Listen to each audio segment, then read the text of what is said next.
Capital Investment Committee for February 25th is called to order.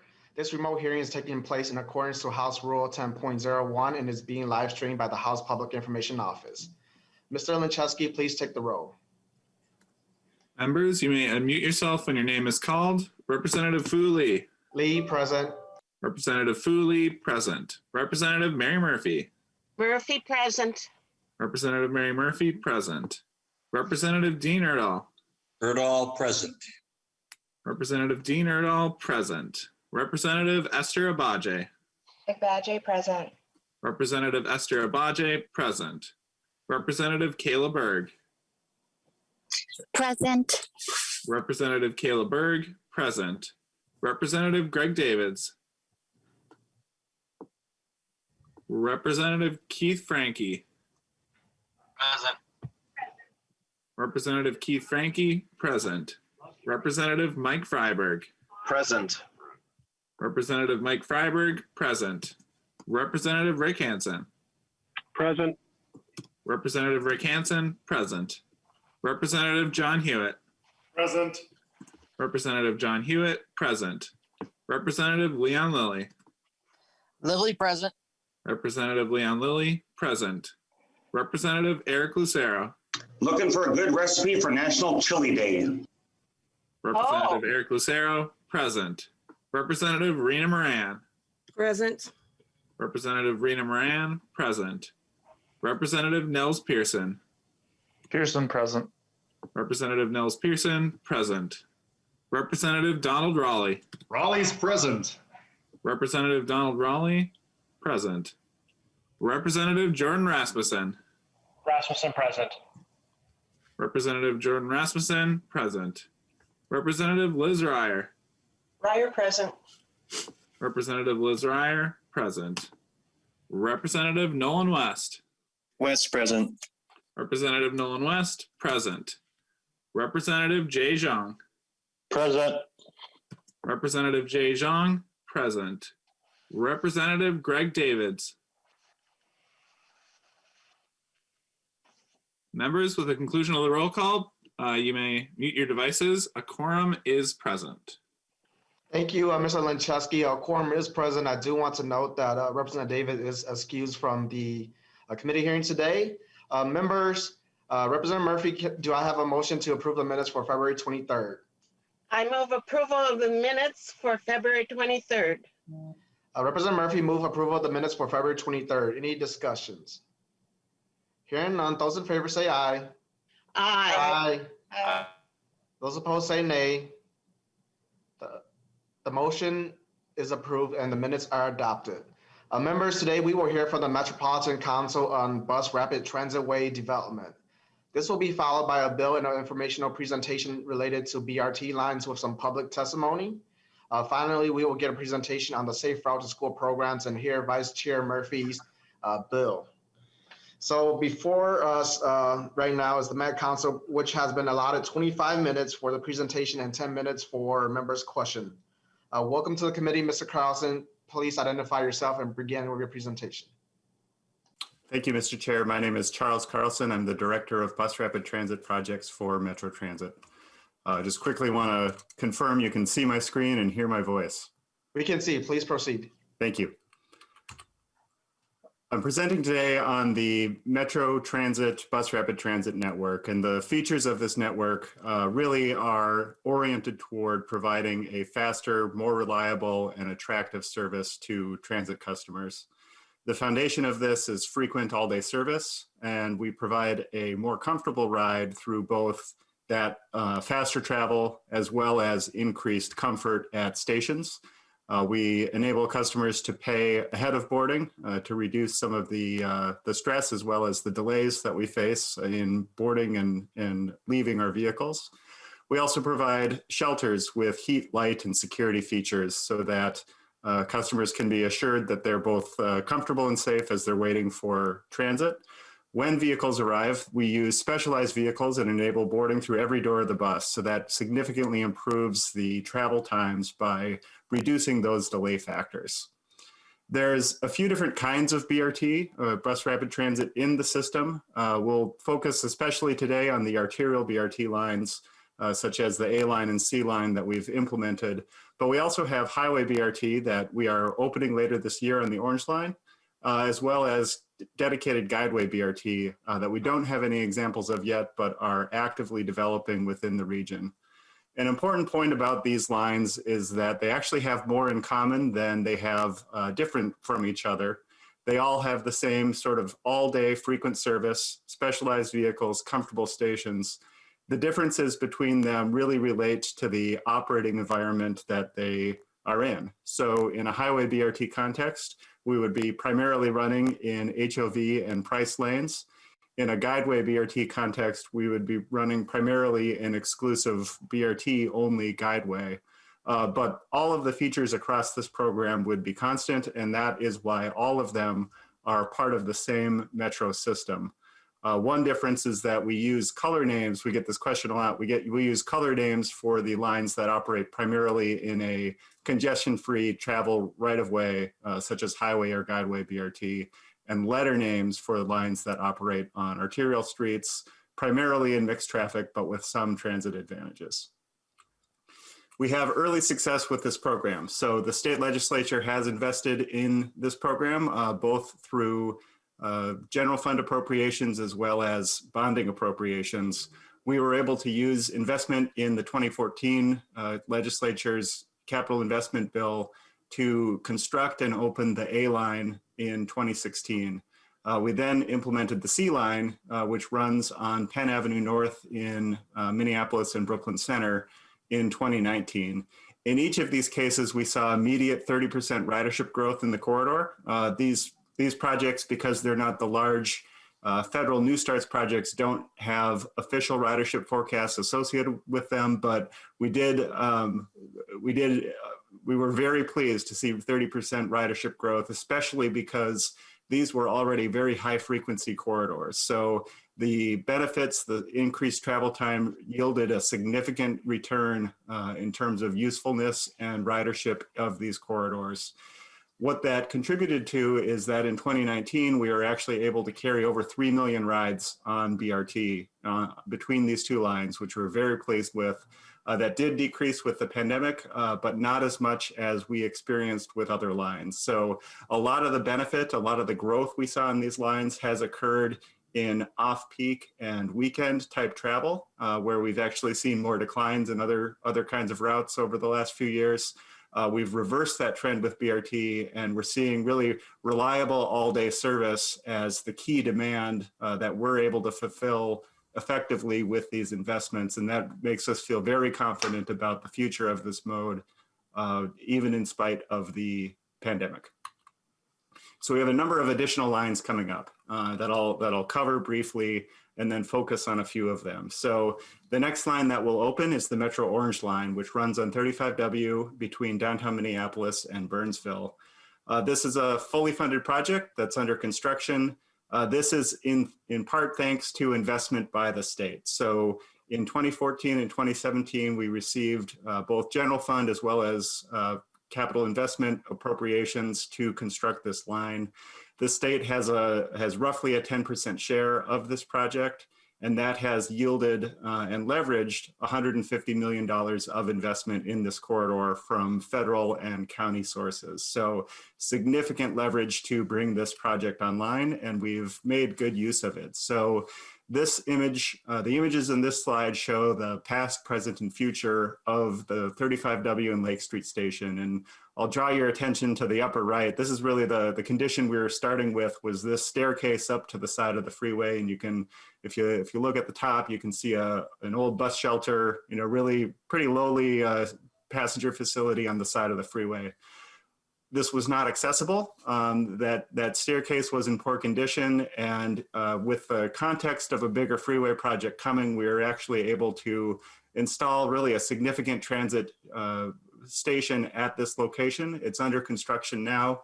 It'll be completed later this year. So we're very pleased to bring a modernized, accessible facility to this location in the context of a larger MnDOT project on 35W that really is responsive and providing access to a community and a neighborhood that was effectively shut out of participation in this corridor So we're very pleased to bring this investment online later this year. Another part of the Orange Line is a underpass of 494 next to Best Buy's world headquarters, connecting Richfield and Bloomington. Providing this tunnel will save about 10 minutes compared to today's routing, where we have to really meander around the neighborhoods here, and will be a much better connection to both Richfield and Bloomington for riders coming to and from Minneapolis, Burnsville, and other locations along the line. So this investment is underway, and we're excited to complete it later this year as we bring the Orange Line online. The next line I'll mention is the Metro Gold Line. Now, this would be the first BRT line that operates primarily in dedicated guideway. So a new bus-only roadway will be constructed parallel to I-94. It's roughly a 10-mile line, and we're planning on construction of it next year. We're approaching 90% design now. Our primary funding partners are Washington and Ramsey counties, as well as the Federal Transit Administration. So we're advancing in the FTA New Starts program and hope to bring this into construction next year so that we're ready to operate it for service in 2024. Behind that is another corridor called the Rush Line BRT. This is a dedicated guideway BRT corridor as well that would run from Union Depot in St. Paul to White Bear Lake. It's currently led by Ramsey County in an environmental analysis process before it will transition to the Met Council for implementation later this year. When the council begins leading this, we'll put a color name on it, and then we will continue to develop the project for potential service by 2024. So we're excited to bring this line to the east side of St. Paul, as well as to Maplewood, White Bear Lake, Vadnais Heights, Gem Lake, and White Bear Township. So coming up next after the Gold Line BRT in terms of the higher profile dedicated guideway corridors. A lot of our focus in Metro Transit's network is on the arterial BRT system. And so this has all the features in common with the other higher end BRT corridors, but it's really focused on more of the developed area of Minneapolis, St. Paul, first ring suburbs, and some second ring suburbs. The Metro D line is the next corridor that will be coming up in this program. The D line is currently home to Metro Transit's highest ridership bus route, Route 5. And more than 120,000 people live within a half mile of the D line. So if it was a city on its own, it'd be one of the largest cities in Minnesota. But importantly, it is a city that would really rely on transit. So 1 in 4 vehicles, or 1 in 4 households on the D line do not have access to a vehicle. So transit is a lifeline, not just for a commute, but for everyday life. And that's reflected in the ridership and the use of this corridor. We're very excited to launch construction. We've awarded a construction contract, and the line is planned to open in late 2022, late next year. The final funding for that came through the October 2020 bonding bill. So that completed the budget to move forward with construction. And now we've awarded that contract. It was shovel ready, and now will be actually underway as the ground thaws this spring. So very excited for that. I should note that station was planned at Chicago Avenue and 38th Street. However, it will not be pursued within the current construction project. We will be coordinating with the city of Minneapolis as the future of that intersection comes into focus in the months and years ahead, whereupon we will definitely construct a station in the appropriate location and timing following that coordination.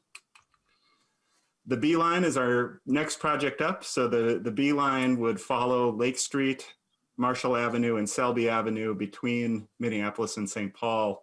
This is our second highest ridership bus route, where we were carrying about 10,000 rides a day in 2019.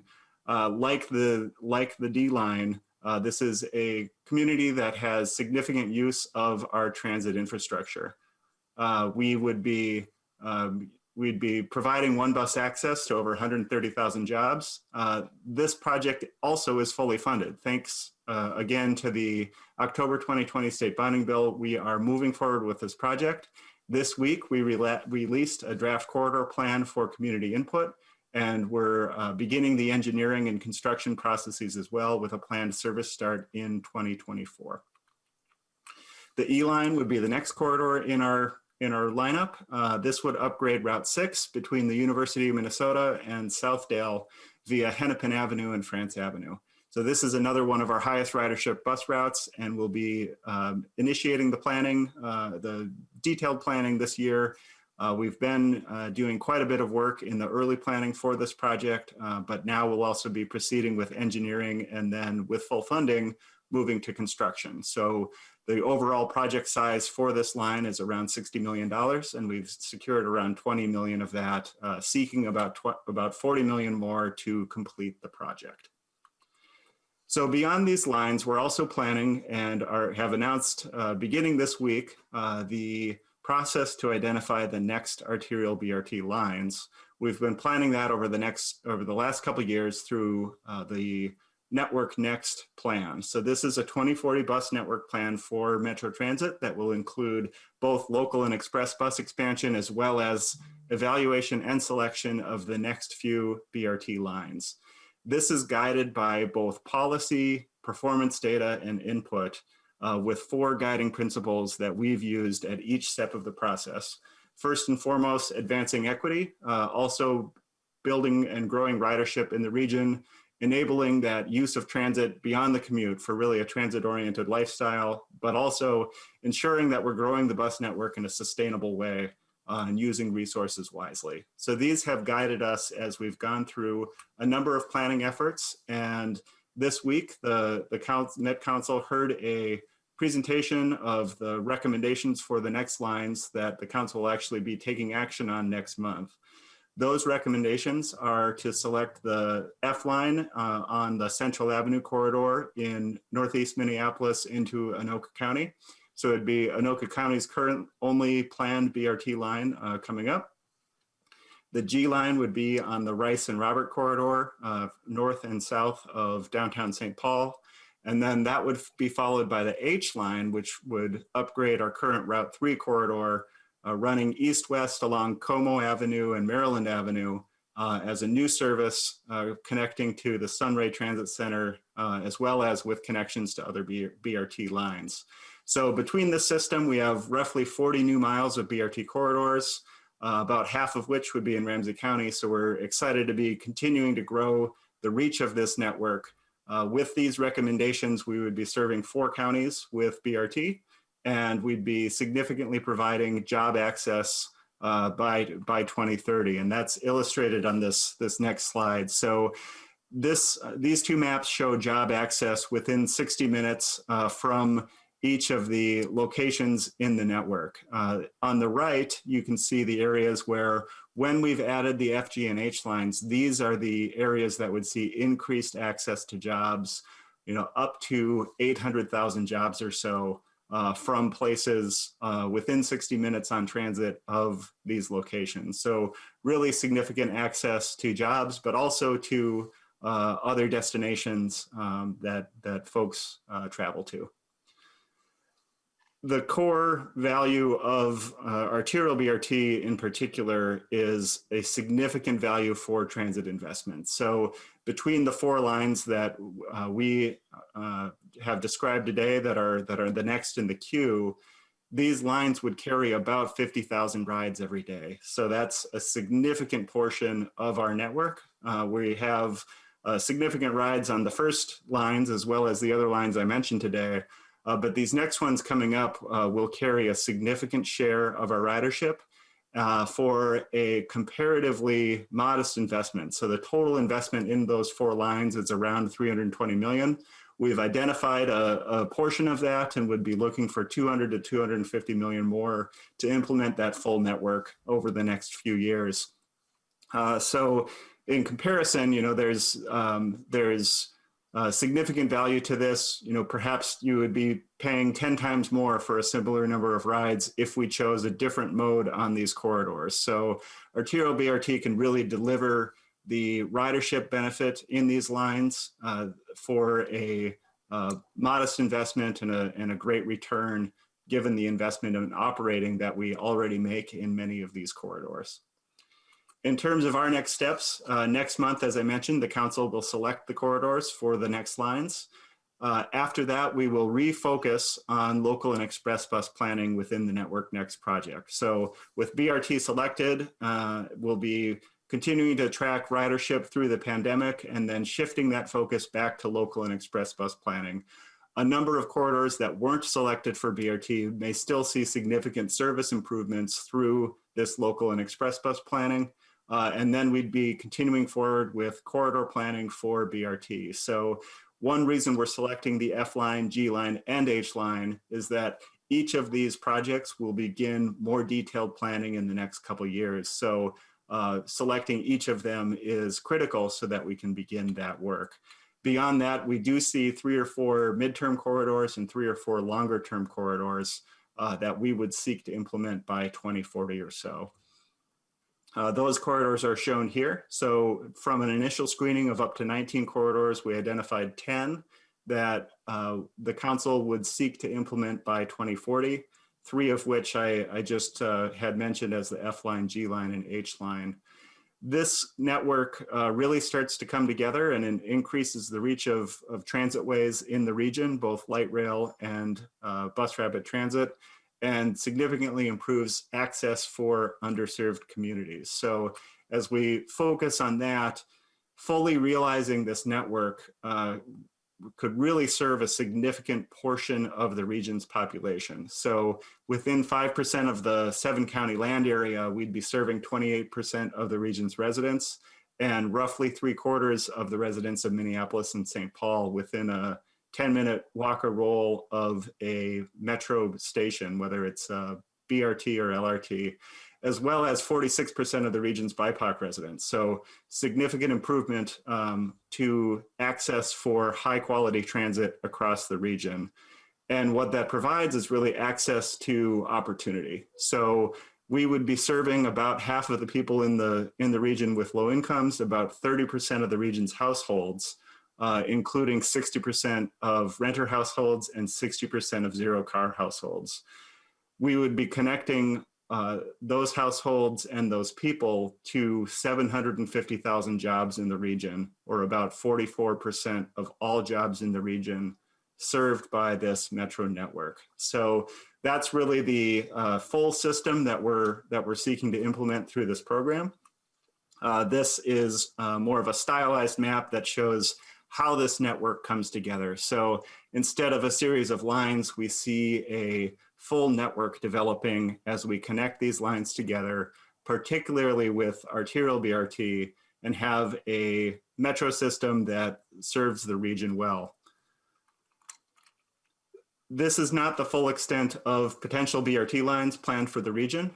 We will again be examining those midterm and longer term corridors for arterial BRT in a handful of years. We'll be looking at that point to identify the subsequent lines. There are also a number of BRT projects that are under local planning or local consideration. So we'll hear about some of those, but Highway 55, I-94 and 252, Highway 36, as well as other corridors that are in the works that could come into the program as they are continued to be developed locally. So with that, Mr. Chair, I will conclude my presentation and welcome any questions. Thank you, Mr. Carlson, for that presentation. First up, we have Representative Erdahl. Thank you, Mr. Chair, and Mr. Carlson. Just a couple of quick questions. First, if I missed this in an early slide, I apologize. How many buses do you have total? Great question, Mr. Chair and Representative Erdahl. I don't know the number off the top of my head. I think it's in the neighborhood of 1,000. Representative Erdahl. Okay, thank you. And Mr. Chair, Mr. Carlson, what percent of operating expenses are paid for by fares? Mr. Carlson. Mr. Chair, Representative Erdahl, that's a great question and an answer we'd need to follow up on. Not available on the top of my head related to BRT. Representative Erdahl. Okay, thank you, Mr. Chair. Mr. Carlson, we would be interested in seeing that. So if you could provide that, that would be good. Absolutely. Thank you. Thank you, Representative Erdahl. Next up, we have Representative Abaje. Thank you, Mr. Chair, and Thank you to the testifier. I just had a question a little bit on various considerations for new projects that we know that are coming up with highways, particularly the Highway 252 and I-94 project. Just wondering if you could speak a little bit more. I know you said they were under local consideration, but kind of when and how would the Met Council get involved with those projects? Mr. Carlson. Mr. Chair, Representative, thank you for that question. It's a great question, and really there's a couple different aspects in how we get engaged. Many of these corridors really start with local planning, so local communities' interest in how these highways function, as well as how transit functions both today, how it could function in the future. In the case of I-94 and 252, Metro Transit is working with MnDOT. MnDOT is really the lead entity evaluating that, but we're working closely both on what transit in that corridor is today, but also in how BRT could perform in the future. It's not, that type of evaluation typically happens outside of the council's sort of BRT project development, at least initially, but then eventually comes, as the project would take shape, comes into council leadership. So one example of this would be in the I-35W corridor, where MnDOT and the legislature had worked together to identify what bus rapid transit could be in that corridor about 10 years ago. And then a handful of years after that, it became a more defined project that then Metro Transit and BRT projects worked to implement, and now is actually seeing come to fruition later this year. Representative Ajay. Yeah, I guess just a quick follow-up then, kind of where in the process is either A, that particular project, or B, some of the other local projects that you talked about? Are they still very much in infancy with the state legislature, or are they further along, if you know? Mr. Carlson. Yeah, Mr. Chair, Representative, they're early in the process. I won't say infancy, but they're very much in the early planning phase, where some of the parameters are defined for what it could be. And then that continues through environmental processes, into engineering processes, into construction. Thank you, Next Mr. up, Chair. we have Representative West. Thank you, Mr. Chair, and thank you for the presentation, Mr. Carlson. I have a question about, in the governor's budget, there's language that cost shifts the funding of guideways to the counties. And would that only include the Gold Line and the Rush Line like you talked about? And how would that affect existing agreements like with North Star Rail up in my county, in Oka County? Mr. Carlson. Mr. Chair, I may defer to Judge Shetnan from the Met Council on this. Mr. Shannon, please identify yourself and then proceed answering the question. Good morning, Mr. Chair and members. My name is Judd Shetnan. I'm the Government Affairs Director at the Met Council, and appreciate the question. Thank you, Representative West. The question I believe you asked if this would, if the language that we have related to the guideway responsibility for capital maintenance and operating would be affected, would affect these projects. And that only applies to guideways. So where there are dedicated lanes or track.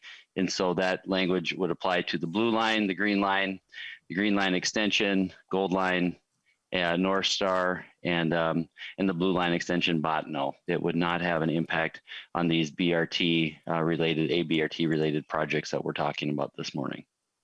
Representative West. Thank you, Mr. Chair. And would there be a significant departure from existing funding for those lines? Aren't the counties already funding those, like most of those, for those kind of expenses? Mr. Shannon. Mr. Chair and members, currently we have a language that has the state pay 50% of the operating cost after you take fares off the top, and the other 50% has commonly been paid for by the counties going back to 2004 when we added our first transitway, the blue line. However, the language is ambiguous on that. And although common practice has been that our county partners have provided the operating share, on the issue with the language that we're bringing forward relates to, more so to the capital maintenance piece, where related to the Southwest line, it says that the state is not responsible for capital maintenance, but it is silent on who pays the remaining share. And then when we talk about these other guideways, there is no language related to who is responsible for that. And so that is the intention of our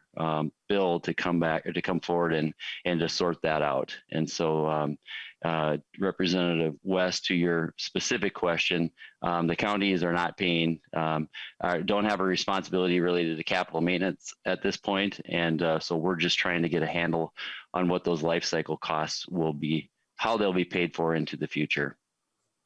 Representative West. Thank you, Mr. Chair. That's it. Thank you. Thank you. Next up, we have Representative Hansen.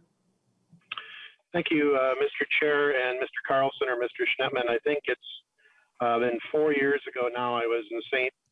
Louis and they had electric buses for their Bus Rapid Transit or their transit buses. And I think they were New Flyer buses. And I was intrigued to see the Met Council proposal for purchasing 143 biodiesel buses and with an additional option for purchasing 29 more. And that biodiesel, I think, seems to be an option maybe 10 years ago, whereas electric vehicles, and I know that New Flyer can make electric vehicles, why would the Met Council be investing in older technology versus a potentially cleaner option for bus rapid transit or for transit? I don't understand that. Mr. Shatnan. Great. Well, thank you, Mr. Chair and Representative Hansen. And the council is interested in pursuing electric bus technology. And in fact, I can have Charles follow up on how we are implementing that as part of our arterial BRT process.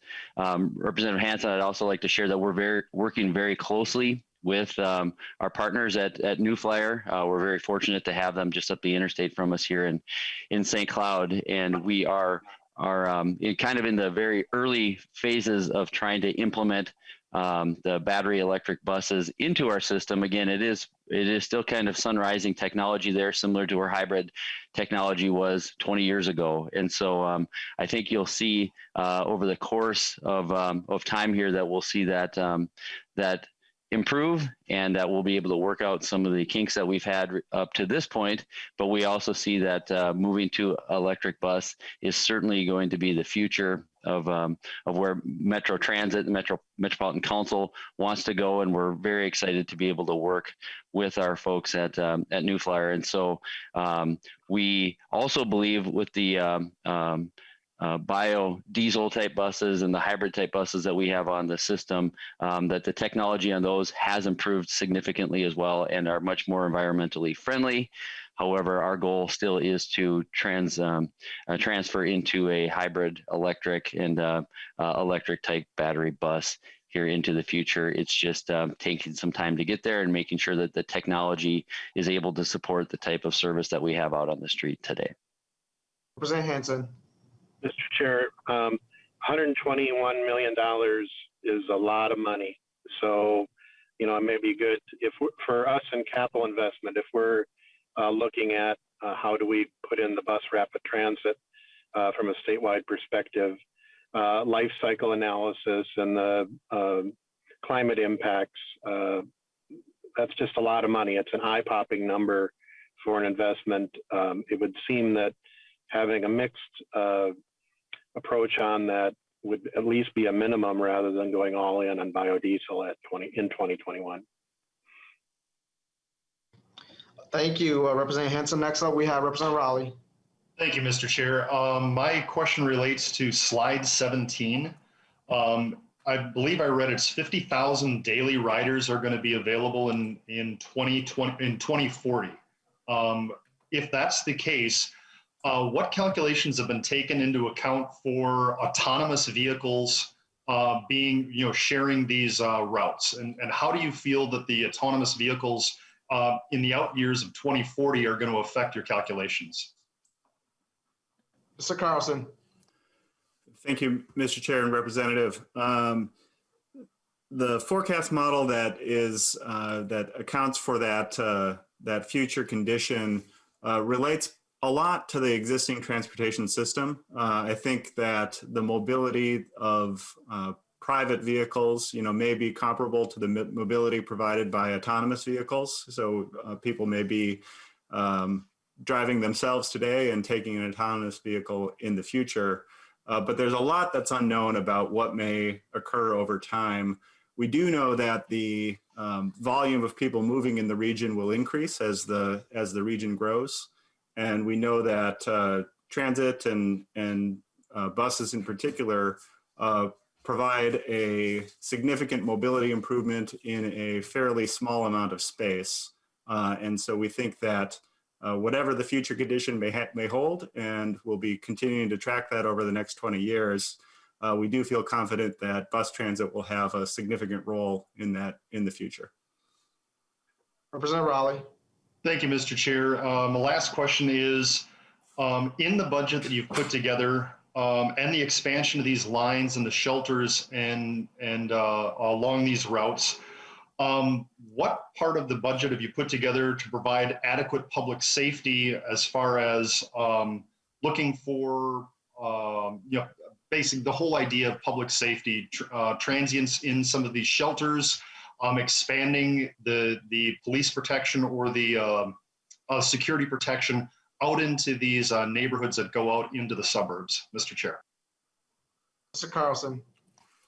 Thank you, Mr. Chair and Representative. Certainly it's a component of our base service model. So our transit police are part of our cost estimation for these lines, as well as the expansion of these lines. And it definitely be part of our focus as we continue to expand and improve the system across the entire metro. Mr. Chair, one follow-up. Representative Raleigh. Thank you, Mr. Chair. I appreciate that. Do we have an FTE or a full-time equivalency count for the number of police officers, or excuse me, transit police that are being estimated in these numbers, Mr. Chair? Mr. Carlson. Mr. Chair, Representative, I think it's certainly something we can look up, not available on the top of my head, but can follow up with the committee. Thank you.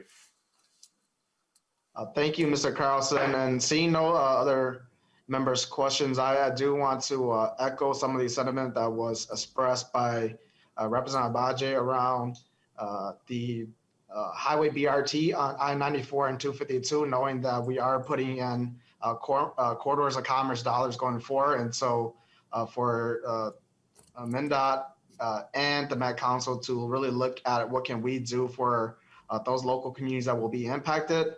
And then also to the Met Council on Representative Hansen's point around electric buses. It is my concern that we are, the Met Council is proposing to put in $122 million for biodiesel buses without any consideration for electric buses. I watched the hearing that the Transportation Committee of the Met Council have, and I am quite concerned with that. And we're glad that Chair Hornstein is on here. I believe that Representative Chair Long is also concerned about that too. And so we'll touch base with the Met Council after this.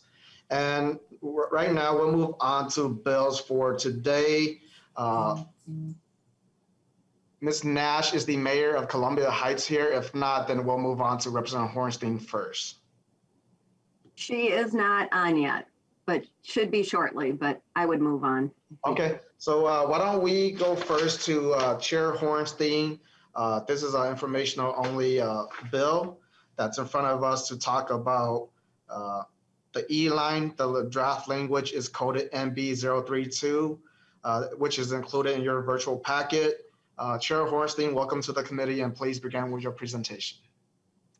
Thank you so much, Mr. Chair and members. I really appreciate this conversation about Bus Rapid Transit, and I'm pleased to present on this informational basis a future House file that will be dealing with a bond appropriation for the E-line. The E-line is actually the next arterial bus rapid transit line in the queue. We did, and thanks to this committee and thanks to your leadership, especially, Mr. Chairman, we were able to get, as was noted earlier, the appropriation in the October bonding bill for the B and D lines.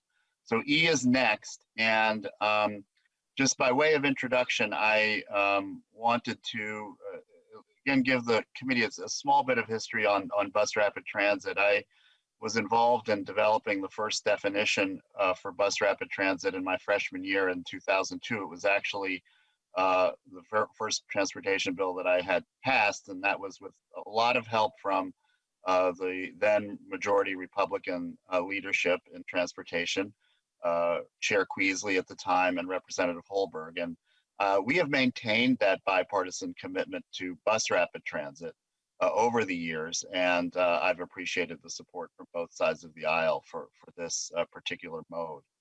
So members, I do have one slide that I wanted to share with the committee, Mr. Chair, to orient you a little bit to this line and some of the data around it. And I do have Mr. Howe from the Transportation Committee assisting me. I don't know if, there we go. Members, this line is very much along the existing number 6 route, Metro Transit's number 6 route that starts at the University of Minnesota and then heads west and then over the river through downtown Minneapolis, then through the Loring Park neighborhood, and then crossing the very busy intersection of Lake and Hennepin, through uptown in the Lakes area. You can see Lake Bede-Makaska and Lake Harriet, then down along France Avenue South and ending at the very busy Southdale Transit Center. And given the fact this is very important because we're connecting the University of Minnesota, which has a lot of ridership and density around it, downtown, of course, 40% of the workers pre-pandemic downtown were taking transit, and in the uptown area, which I represent, as well as parts of downtown, we have many commuters using transit, particularly younger commuters who have chosen transit for its convenience and economy. Parking downtown is quite expensive and there's a lot of congestion. And then the Southdale Transit Center has been a very important transit hub connecting Minneapolis to some of the southern suburbs. So we have 8,000 daily rides in this corridor, and that makes it one of the busiest transit corridors in the region. The E-line is in the planning stages now, and as you can see, in just 3 years or so, we could be in the construction phase. And there are a number of infrastructure projects already along this corridor. So we'll be coordinating those, which I think creates a lot of efficiency and both in terms of the infrastructure construction and cost. So the budget is 60 million.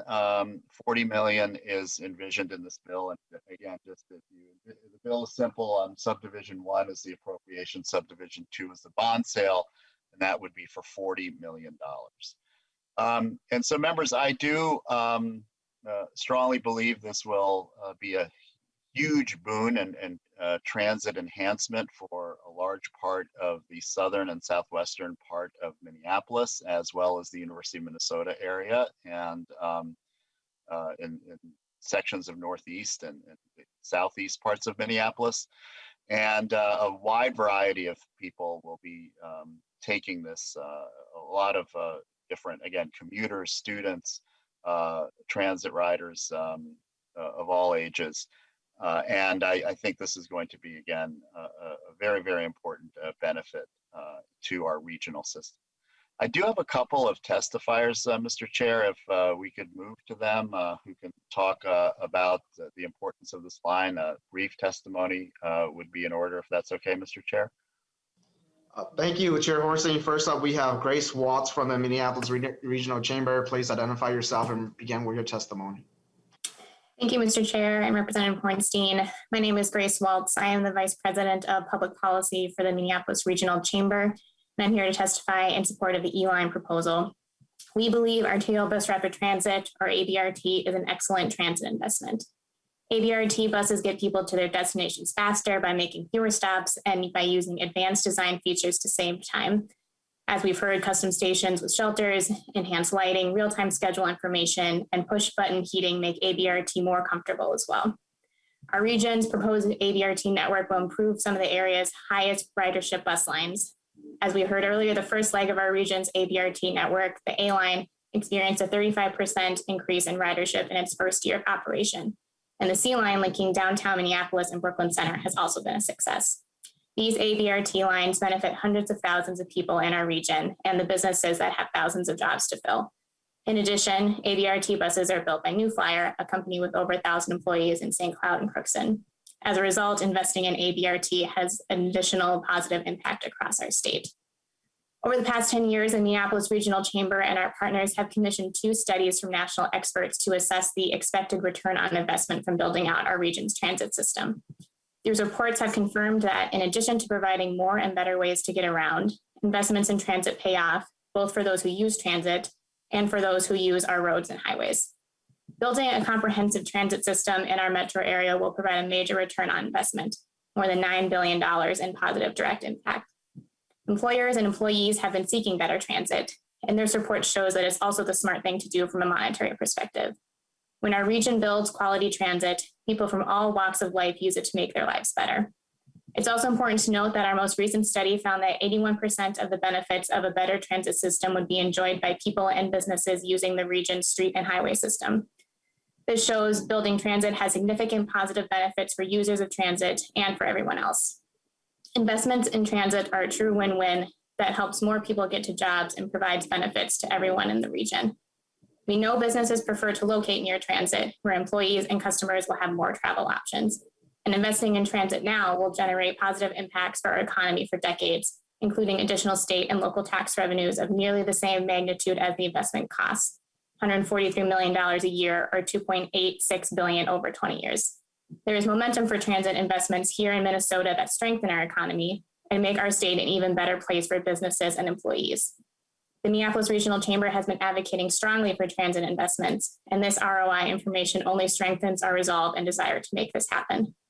We are hopeful that policymakers will recognize the significant benefits that come with transit and will make smart choices in support of investments that benefit our economy, employees, and everyone in the region. The E-Line ABRT will help deliver better, cost-effective access to jobs in the metro and support jobs around the state. Again, it's a true win-win. We ask that you support the E-Line proposal, and thank you for your consideration. Thank you, Ms. Waltz. Next up, we have Mr. Marcus Mills. Please identify yourself and begin with your testimony. Thank you, Chair Lee, Representative Hornstein. My name is Marcus Mills. I am a small business owner in the Minneapolis and Marcy Holmes neighborhood area. My largest client is an energy environment nonprofit called Community Power.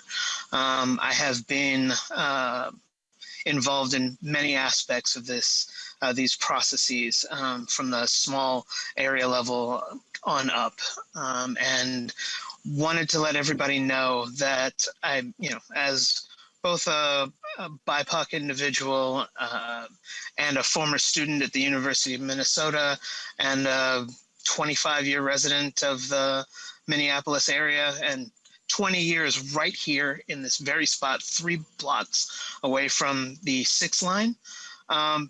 This would be a boon to many of the different types of people, not only that you're seeking to serve, but that Mr. Carlson referred to in his conversation and proposal earlier. I know that my own position has been bettered by the use of transit around the city and in the region throughout the area. I've taken the 6 literally hundreds of times. And the speed of a rapid transit concept of taking the A line in the course of some of my work would actually improve the lives of tons of students in the area. The Marcy Holmes neighborhood was 10,000 strong at the last census. Most of that is students. And the ability of them to get around to downtown, uptown, jobs all along that corridor, and the ability of people from the Southdale area to get up into uptown, downtown, and the university area makes for an easily versatile and capable corridor for people to achieve job capabilities, a greater variety of services that they can access, greater capacity in terms of understanding their own area and being able to utilize great capacities of both economic strength, culture. There's the museums and Uptown along that route. Several theaters if they were still open. The capabilities that people will accumulate in that transit corridor and will have greater and swifter access to are near limitless. And I can speak to having been a part of that for much of my life. In fact, more than half of my life. Which helps me in my job, but I have never had to use my own personal vehicle. I've never had to have a car of my own. I have saved a great deal of money in utilizing the transit system that exists in my home city. And it's one of the reasons why I make my home here. I choose to stay here, and why I believe I'll be able to for much of the rest of my life. Thank you. Thank you, Mr. Mills. Chair Hornstein, any closing comments? Well, thank you, Mr. Chair, and thanks to the great testimony from Ms. Waltz and Mr. Mills. And I just would like to say in conclusion, and as we put together a transportation funding package, it's very, very important in this moment to really look at transportation through three different lenses. The jobs and economic development potential and return on investment that was so clearly and well articulated by both of the testifiers is critical. Looking at this through an equity lens is also absolutely more important than ever. And finally, looking through it through a climate lens. And I appreciated Chair Hansen's comments about electrification. Transit in general is one of the most effective ways that we can reduce greenhouse gases in the transportation sector. And I would let the committee know that the Pollution Control Agency has identified transportation as now the single largest source of greenhouse gas emissions. And in fact, the source that we have done the least effective work as a state in reducing in terms of that sector. So for those three reasons alone, I think this is a very, very good investment. This is a highly used corridor and very, very appropriate to be the next in line for funding to build out our ABRT system, which Mr. Carlson had shared the system map with you. So thank you, Mr. Chair, for taking the time to hear this bill and look forward to more engagement with this committee on it. Thank you, Chair Hornstein. Now we'll move to House File 1381. I will move House File 1381 to get it before the committee with a recommendation that it is laid over for possible inclusion in the omnibus bonding bill. Representative Koegel, House File 1381 is before us. Please present your bill. Thank you, Mr. Chair and members. So I have House File 1381 is the Central Line corridor, and so I'm just sharing some pictures right now of what that corridor looks like. It's pretty dangerous. I think one of the things that I'm really excited about for this corridor is that it can improve pedestrian safety, access to transit, and then really free up some traffic on our roads here. This section of road is one of the most dangerous in the metro. You can see people here crossing. One of my, I guess, favorite ones is this one right here, where you can see the bus stop is literally just on the side of the highway. And so that is really what I'm excited about with this project, is that we're asking for $55 million for the Central Line corridor, which you just heard is one of Met Council's next lines that they're going to be investing in. And then I also just wanted to share, I think you guys all saw this, but within the corridor, there's over nearly 65,000 people that would be served, and by 2040, it'd be over 75,000 people. 46% of Route 10 riders are people of color and live in low-income households. And also really, it's just a large growing area. If you drive up University Avenue, you see a bunch of new apartment buildings. In the northern part of Blaine, where Representative West lives, is there's housing developments and stuff. So this could be a really key transportation, a key issue in our district to make sure that people can access the transportation they need and get down to jobs. And then also, I know many of you in the transportation committee came up and saw our little neck of the woods last year and the problems that we have on Highway 65. And so I think this BRT would really help our community. And so with that, I will turn it over to my testifier, the Mayor of Columbia Heights. Thank you, Representative Koegel. Mayor Marquez Simila, please state your name for the record and proceed with your testimony. Hello, good morning. My name is Amada Marcus Simila. I'm a newly elected mayor of Columbia Heights, the first person of color to be elected in Columbia Heights. Since I've been elected, I've attended multiple meetings with MnDOT discussing where the next BRT should go. It's clear from the feedback I've heard during these community outreach meetings with many members of our community and many people of color being able to make time for that, it would definitely improve people's lives to have Route 10 become a BRT line. We've added hundreds of apartments in our city and plan to add more. We have new market rate apartments going in with a city hall on the first floor that's being built next year. We have another affordable housing plan that's going up 1 block away from Central in the next few years. I've used number 10 many times to go downtown. It's great to have that, that expressway. I've used it to get to the airport. So I know that it works really well. It helps us stay connected, but to bridge our community to the northern suburbs with the rest of the metro will benefit so many. Before the pandemic, there were 7,100 riders a day, but it's expected with BRT would go to 12,000 a day.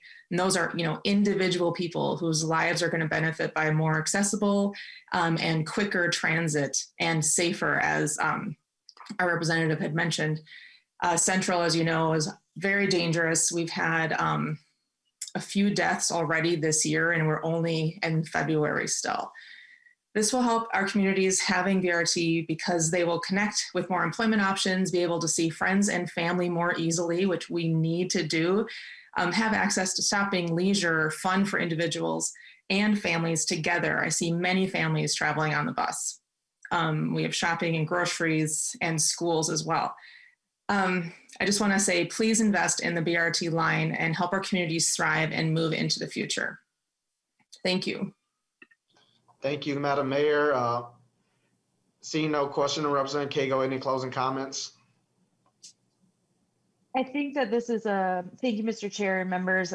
This Central Line BRT is just going to be a real breath of new life into our community. And I think that having this safe, accessible transit in our area will really open up the North Metro and make it much more appealing for people to live up here with their families. And so I'm really excited. This is great. So thank you so much. Support it.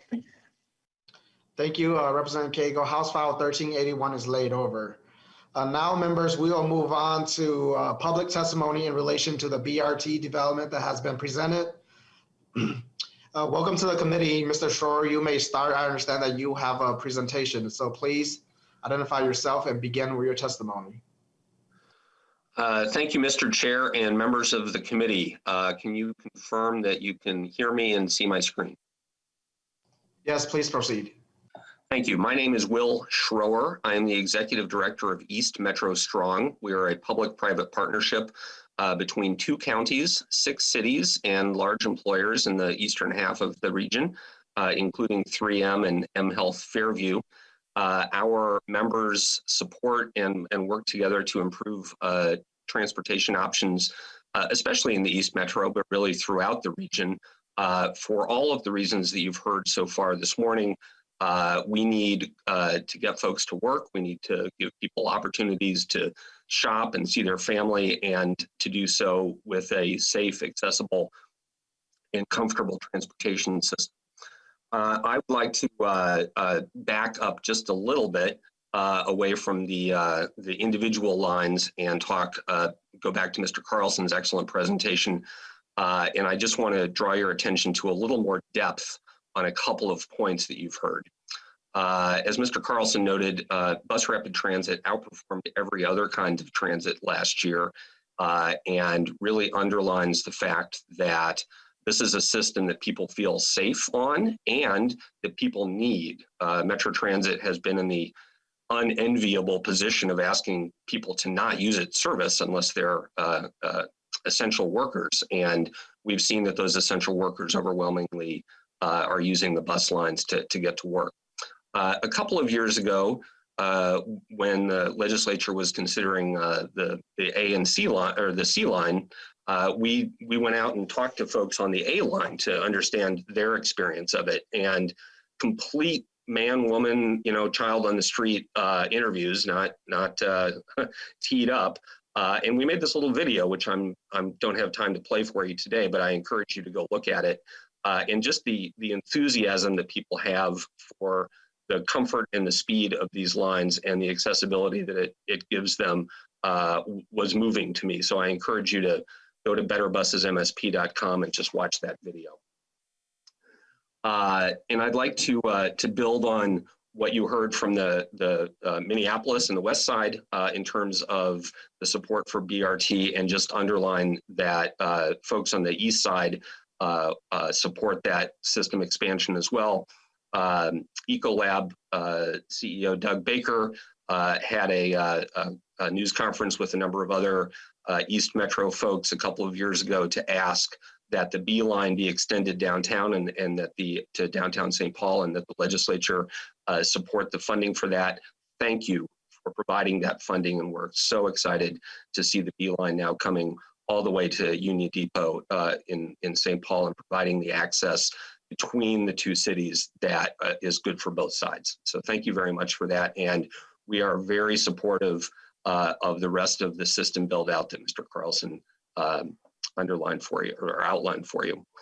I'd like to offer one more level of depth as well on some of the comments that you already heard, that the buses are made here in Minnesota. And we're just delighted that the C line buses were made by New Flyer. And what perhaps you are not as familiar with is all of the other components of those buses that are also made here in Minnesota. And want to draw your attention to a report that East Metro Strong did with the Minneapolis Regional Chamber of Commerce a couple of years ago on where those component manufacturers are that are supplying New Flyer. So it's not just the folks in Crookston and in St. Cloud that benefit from these jobs, but as you'll see here, this map is of transit component manufacturers all over the state of Minnesota. And if you peer at your screen a little bit, just as I'm doing, you'll see that roughly 4 of those out of all 60 are in Minneapolis and St. Paul, and the rest are spread throughout all of Minnesota. So this is really a construction and manufacturing operation that benefits folks across the state. And as Grace Waltz from the Minneapolis Chamber mentioned, those benefits of the actual lines provide greater reliability for folks using the roads as well, because they're not as jammed up with other traffic. So we see this as good for all of Minnesota, and I just wanted to underline and add a little bit of extra depth to a couple of the points that you had heard before. I'm going back here, and I would draw your attention to the actual report from which this map is drawn, and that was made available to the committee and is posted on the site as well. It's to me compelling reading, so I draw your attention to it. So I would like to just wrap up and underline that from the perspective of large employers and all of the residents of our counties and cities in the East Metro, Bus Rapid Transit is used. We know that it works, and we know that it's made here in Minnesota. And we have been grateful for the support from the West Side for our investments in the East Side. We're regionalists, and we support the request for the E-line bonding and look forward to building out the full system that Mr. Carlson outlined as well. Thank you, Mr. Chair. Thank you, Mr. Schroer. Next up, we have B. Kyle, the president of the St. Paul Area Chamber. Please state your name for the record and proceed with your testimony. Good morning, Mr. Chair and members. For the record, my name is B. Kyle. I'm the president and CEO of the St. Paul Area Chamber. The business community speaks with one voice on transit. We depend on it and we need even more investments. This is a good problem to have. Our metro region's growing even now, and we continue to support further investment to further expand options. We know that a robust, interconnected, multimodal transit system requires investment, and I believe that this committee can demonstrate that smart and continued investments will position our entire state for further growth. We do recognize the complexity of your work and thank you for your service. Speaking on behalf of the metro region specifically, we want to assure you that transit is increasingly essential for our companies, large and small, to be accessible to the entire region's workforce. I'm glad to echo and concur with the voices you've already heard this morning without repeating them. And I'd like to amplify our message through the lens of equity. The principal tenets of a commitment to equity are that we remain dedicated to making intentional, actionable strides to commit our connections, practices, and systems to an equitable and thriving region. This simply means that we need to look through the lens of equity in all our work, and transit is no exception. Indeed, transportation planning decisions can have significant equity impacts. The quality available affects economic and social opportunities. Transportation investments require significant public resources, and the allocation of which can favor some people over others. And the location can affect development location and type, along with which comes more housing accessibility and local economic activity. So targeted investments in areas that need even more support is critical.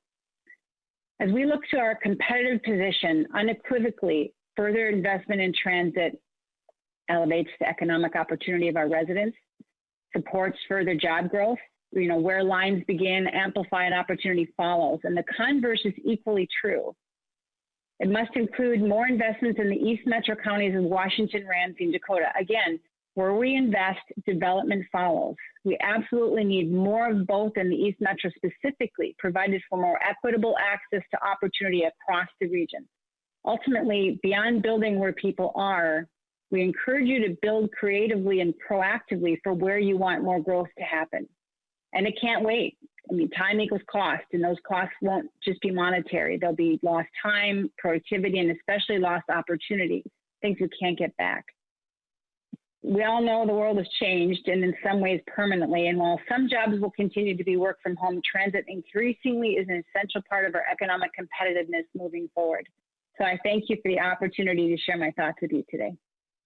Thank you, Ms. Kyle. Mr. Sam Rockwell, you have 3 minutes. Please identify yourself for the record and proceed with your testimony. Thank you, Mr. Chair. My name is Sam Rockwell. I am the Executive Director of MOVE Minnesota Transit Advocacy and Policy Organization, and also teach a course on transportation, design, law, and policy at the University of Minnesota. I want to underscore how BRT investments, at its core, it's not about transportation, but it's about our communities. It's about fulfilling more of the promise of being a Minnesotan, and it's about our future. To echo Representative Hornstein, BRT is critical to addressing climate change. Transportation is our leading source of emissions, and in addition to electrifying the vehicles on the road, we need to reduce how much we drive to meet Minnesota's Next Generation Energy Act targets. And if we're going to be able to do that, we need to be able to provide people with alternatives to driving that provide at least as much, if not more, access to opportunities and well-being in Minnesota. And that means investing in those alternatives. And for practical purposes, that means investing in bus rapid transit to achieve our climate targets. BRT can roll out quickly. And this is important both because our transition to a low carbon economy needs to be fast and efficient, and also because getting more lines on board faster means that we have a full network to make the system work better for all people, right? We don't live our lives, none of us live our lives back and forth on a single corridor. And so while it's great to have an additional line, what we really need is that full network, that map that we saw earlier, so that we can drop our kids at school over here, go to work over there, see friends in another direction. We heard from Mr. Schroer about the importance of access to jobs, and I want to expand on that a bit. And that it's access to jobs and about access to all facets of daily life, civic, social, cultural, educational opportunities. And this improved service, a BRT service, will improve the lives of folks who are currently on transit, or disproportionately people of color, disproportionately lower income, disproportionately essential workers, and it expands the opportunities because it literally expands what a transit rider can access in a particular amount of time. Again, back to those maps that we saw from Mr. Carlson. It also expands the number of people who can go car-free, freeing up the money that folks currently spend on vehicles. Cars are expensive, $9,000 a year, according to AAA. And if folks are able to keep that money in their pockets and then spend that to start a business, invest in a home, go out with friends to support the local economy, that's money that supports our entire state. And that's the note that I want to close on. BRT investments strengthen all of us, the entire state, through a cleaner environment, a stronger economy, and a just society. And this committee's leadership on BRT investments is absolutely critical for the future of Minnesota. Thank you. Thank you, Mr. Rockwell, for being on time. Just want to say thank you all to our testifiers for coming up today to talk about BRT. Next up, we will have an overview from the Minnesota Department of Transportation on the Safe Routes to School program before we take up Chair Murphy's bill. Mr. Cohen, please begin your presentation. Thank you, Mr. Chair and members, for the opportunity to provide a brief summary on the Safe Routes to School program. Can you verify that you can see the screen and hear my voice? We can. Please proceed. Thank you. I'm Dave Cowan. I am the Safe Routes to School Coordinator in the Office of Transit and Active Transportation at the Minnesota Department of Transportation.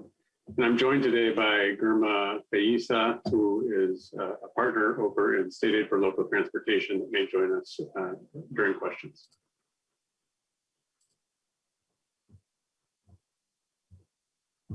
To start, why Safe Routes to School? I generally start a conversation about this by asking people in the room how they arrived at school.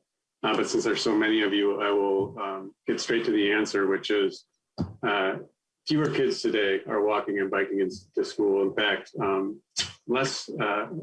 3 times less than in the past are walking and biking, and this has had unintended consequences on youth in Minnesota and across the nation. That includes increases in obesity, diabetes, heart disease, asthma, but also unsafe traffic near schools, and has had impacts on academic achievement and student behavior in the classroom.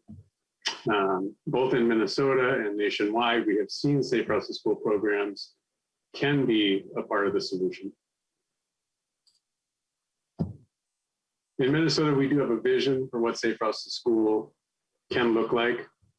We aim for youth in Minnesota can safely, confidently, conveniently walk and bike and roll to school and in daily life. And this vision and the goals and strategies that support the next 5 years of the Safe Routes to School program in Minnesota were a part of a recent update to the statewide strategic plan. That was a result of engaging with Safe Routes to School practitioners from around the state and is focused and centered in equity.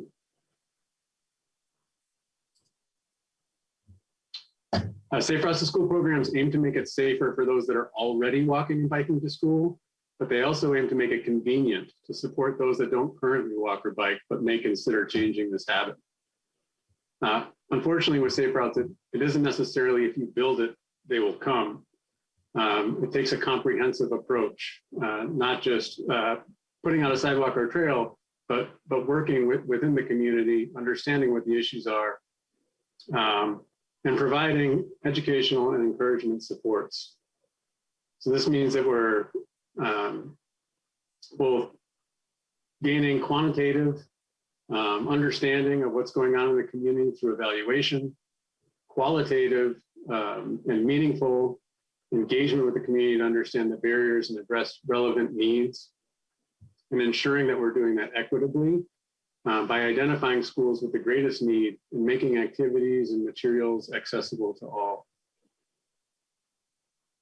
In addition, we aim to educate students, parents, and community members on what safe walking and bicycling looks like. We do that with our Walk Bike Fun curriculum that is taught in schools throughout Minnesota, going on bike rodeos, and encouraging students through walk and bike to school day events, or the organization of walking school buses or bike trains. And finally, through engineering, which allows changes to the built environment, including the addition of sidewalks, trails, and crossings that make it safer and easier for students to walk and bike. In Minnesota, we've helped communities address their issues with a comprehensive Safe Routes to School program by providing Safe Routes to School planning. In Minnesota, we've had over 500 schools that now have Safe Routes to School plans. A high-level snapshot of what this looks like in Minnesota. Since the program began in 2006, we funded $50 million in Safe Routes to School projects statewide. Almost 44 million of those dollars went to infrastructure projects, with 70% outside of the metro. We funded 471 projects in total, affecting an estimated 1,704 schools. And currently we are ranked the third best Safe Routes to School program in the nation. And we're always gunning for number 1 and number 2. More specifically related to some Safe Routes to School activity with infrastructure, as I know you all are considering a bonding bill.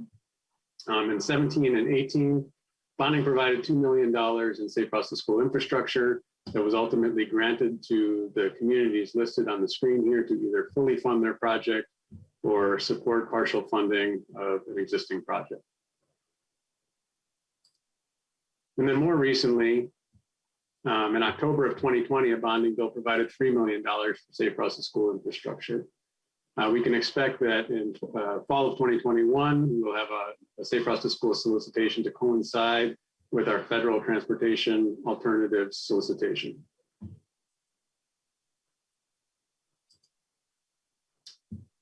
Truly, Safe Routes to School is happening all over Minnesota in communities near you.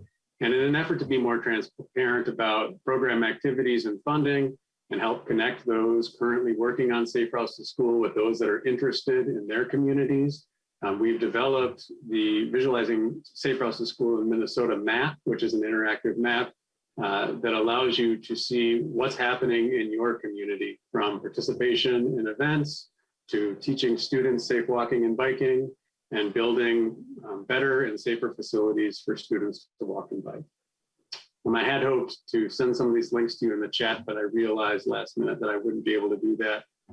So I think that Jenny Nash will be following up with those after this meeting. And thank you, Mr. Chair. Thank you, Mr. Collin. Seeing no members' question, we'll move to House File 1108. Chair Murphy, do you move House File 1108 to get it before the committee with a recommendation that it is laid over for possible inclusion in the Omnibus Capital Investment Bill? Yes, I do, Mr. Chair. Thank you, Chair Murphy. House File 1108 is before us. Please present your bill. Well, thank you so much, Mr. Chair. I welcome the enthusiasm that this bill raises. I want you to remind people that this bill's mother was 2529 in the past biennium, and 2529 became a $1.89 billion bonding bill. So this was the vehicle for the big money. And I'm hoping that the daughter, House File 1108, which so many of you have asked to become co-authors of, has the same ending as 2529 did. But factually, I'm carrying this bill because I remember my early days in first grade. My 4 older brothers walked to school and came home at various times of the day or evening because of the sporting events after school that they had to participate in. But the superintendent of schools told my mom, well, Mary Catherine probably should be riding the bus to school instead of walking all the time. But my experience riding the bus to school then became kind of horrific. The big kids were not nice to Mary Catherine. age 6. They were mean. And I thought, I'd be better off if I walked to school and nobody bothers me at all. And so I started, and except on the very cold days, I did not ride the bus then for a good while, until I became a big kid, but I was never mean to the little girls. So that puts a different perspective on what Mr. Cohen said, but it's healthier. It's better for kids if they have options on how to get to school. And it's better for the parents because they want to feel that their child is safe in the time that they leave the house and they get to school, and the time they leave school and get back home to the house. And so that's what Safe Schools is all about, and each community has a different plan. And Dorian Griley can tell you a better story than I, and so can Shauna Mullen. Thank you for sharing that. Mr. Griley, please state your name for the record and proceed with your testimony.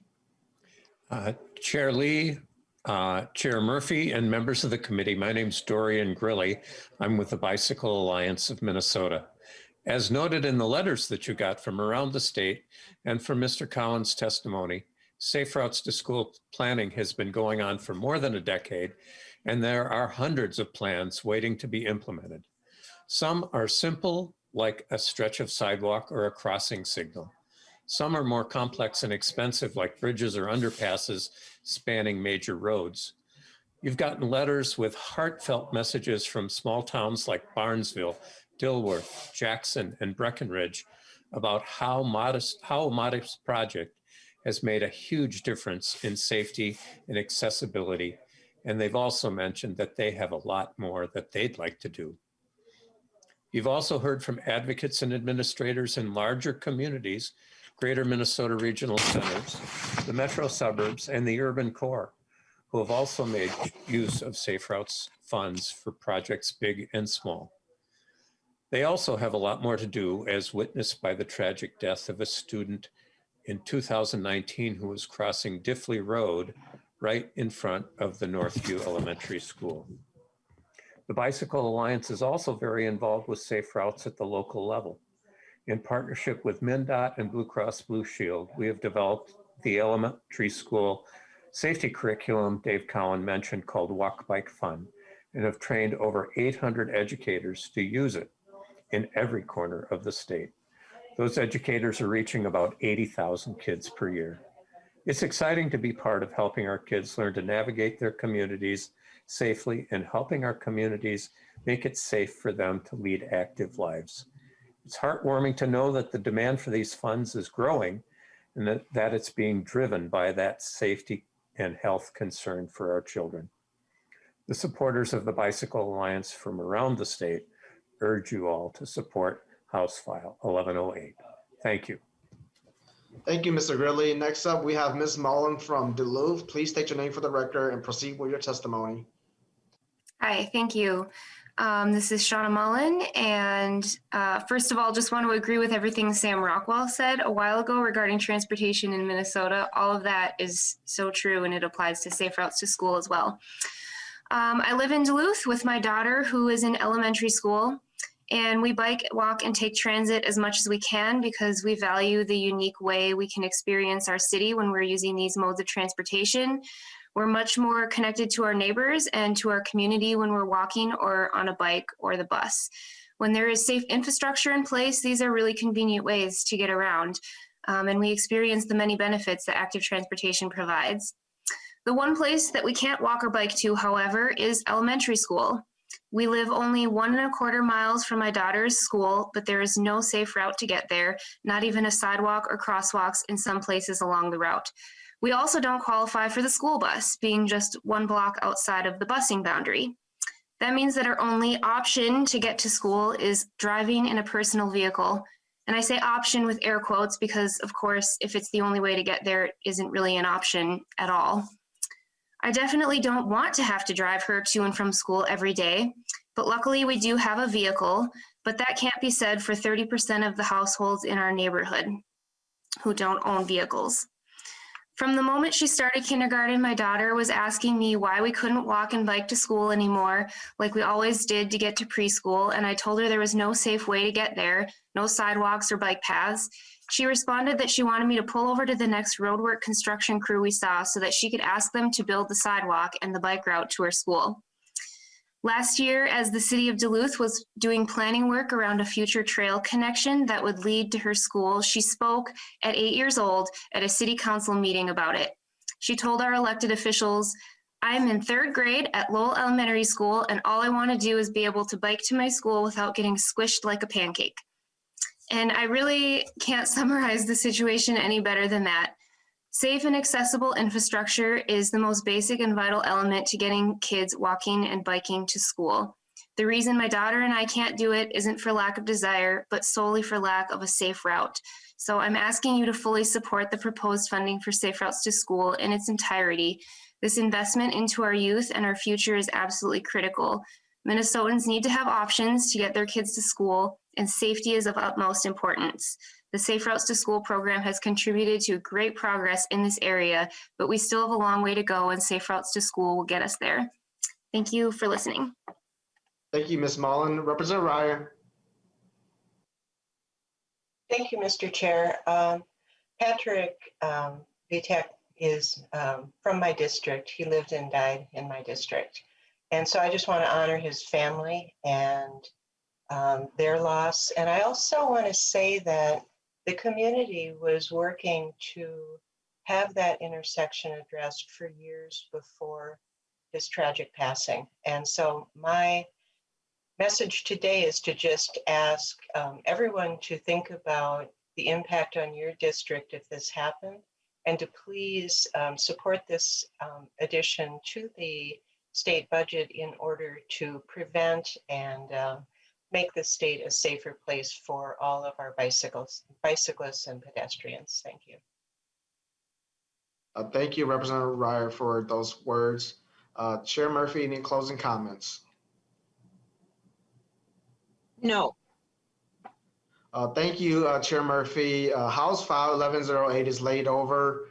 Members, our next meeting is Tuesday, March 2nd. On the agenda is the governor's 2021 capital budget recommendations. This meeting is adjourned.